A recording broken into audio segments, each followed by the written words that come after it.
ഔദ്യോഗിക ജീവിതത്തിന്റെ ഔദ്യോഗികമായ കർത്തവ്യങ്ങളുടെ ഒരു മുഷിപ്പവും മുരടിപ്പവും മാറി ഇത് നമ്മുടെ ജീവിതത്തിലെ ഏറ്റവും പ്രധാനപ്പെട്ട പകലിന്റെ പ്രധാനപ്പെട്ട മണിക്കൂറുകൾ കഴിച്ചുകൂടുന്ന ഈ ഇടങ്ങളെ സജീവമായ ജീവിതത്തിലെ സന്തോഷകരമായ വ്യക്തിപരമായ ആഹ്ലാദകരമായ നിമിഷങ്ങളായി നമ്മൾ ഇവിടെ ജോലി ചെയ്യുവാൻ മാത്രം വരുന്നതായല്ലെന്നും നമ്മുടെ ജീവിതത്തിന്റെ സന്തോഷവും ആഹ്ലാദവും സ്വീകരിക്കുവാൻ കൂടിയാണെന്നും അത്തരം കാര്യങ്ങളിൽ പങ്കാളിയായി തീരുന്നതിനും വേണ്ടിയാണ് എന്നുള്ള ഒരു തിരിച്ചറിവ് ഉണ്ടാവുകയാണ് വേണ്ടത്. അതാണ് വിജിലൻസ് കുടുംബത്തെ ഏറ്റവും സജീവമായി മാറ്റുന്നത്.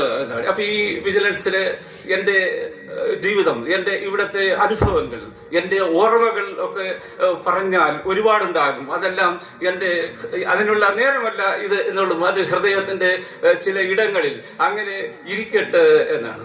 ഞാൻ ഒരുപാട് ആളുകളോടൊക്കെ പലപ്പോഴും ബഹുമാനം കുറച്ചും സ്വാതന്ത്ര്യത്തോടെ എന്നല്ല അമിതമായ സ്വാതന്ത്ര്യത്തോടെയും പെരുമാറുകയും ചെയ്യുന്ന ആളാണ്. അതിന് കാരണം ഇത് പലപ്പോഴും എനിക്ക് ഒരു ഓഫീസായി ഫീൽ ചെയ്യാറില്ല. ഓഫീസായി ഒരു വീട് പോലെയോ അല്ലെങ്കിൽ ഒരു സാംസ്കാരിക സ്ഥാപനം പോലെയോ അല്ലെങ്കിൽ സാമൂഹികമായ ഇടപെടലിനുള്ള ഒരു ഇടം പോലെയോ ഒക്കെ ആയി തോന്നും. അല്ലെ, അതിനേക്കാൾ ഉപരി മറ്റെന്തൊക്കെ ആയി തോന്നും. അതുകൊണ്ടാണ് അത്തരത്തിലൊക്കെ പെരുമാറുകയോ മറ്റുമൊക്കെ ചെയ്യുന്നത്. ചിലപ്പോൾ ചിലർ ചോദിക്കാറുണ്ട്, ഓഫീസ് കാര്യങ്ങൾ അല്ലല്ലോ നിനക്ക് പ്രാധാന്യം എന്നാണ്. ഓഫീസ് കാര്യങ്ങളും അതുപോലെ തന്നെ മറ്റു കാര്യങ്ങളും പ്രാധാന്യത്തോടെ ഗൗരവത്തോടെ കൂടി തന്നെ കണ്ട് നിർവഹിക്കുന്ന ചിലപ്പോഴൊക്കെ ഉഴപ്പൊക്കെ ചെയ്യാവുന്ന ഒരാളാണ്. അത് എനിക്കെന്തെങ്കിലും ഉയർച്ചയുണ്ടായിട്ടുണ്ടെങ്കിൽ, എനിക്കെന്തെങ്കിലും വളർച്ചയുണ്ടായിട്ടുണ്ടെങ്കിൽ, എനിക്കെന്തെങ്കിലും ഇവിടെ ചെയ്യാൻ കഴിഞ്ഞിട്ടുണ്ടെങ്കിൽ വിരമിച്ചവരും ഇപ്പോൾ ഇവിടെ ഉള്ളവരുമായിട്ടുള്ള പല ആളുകളെയും സഹകരണവും അതുപോലെ തന്നെ പിന്തുണയും ധൈര്യവും ഒക്കെയാണ്. അതുകൊണ്ട് ആ സേവനങ്ങൾക്ക് നിങ്ങളുടെ സഹകരണത്തിന് എല്ലാം നന്ദി പറയുവാൻ വേണ്ടിയുള്ള അവസരം കൂടിയാണ് ഇത്.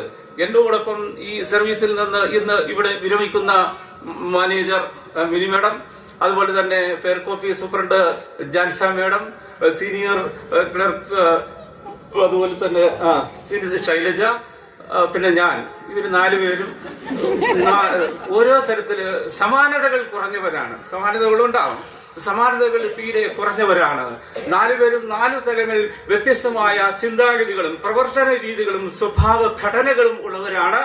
അതുകൊണ്ട് ഈ 3 പേർക്കും എനിക്കും ഞാൻ ശോഭനമായ ഭാവി ജീവിതം നിറഞ്ഞ ഹൃദയത്തോടെ ആശംസിക്കുകയാണ് ചെയ്യുന്നത്. ഞാൻ ഇവിടെ ഈ സർവീസ് ജീവിതത്തിൽ നിന്ന് ഔദ്യോഗികമായി വേർപിരിയുകയാണ് ചെയ്യുന്നത്, അല്ലാതെ നിങ്ങളുടെ ഹൃദയത്തിൽ നിന്ന് വേർപിരിയുകയല്ല. ഈ ബോധ്യം നന്നായി നിലനിർത്തണമേ എന്ന അപേക്ഷയോടെ നിർത്തുന്നു. നന്ദി.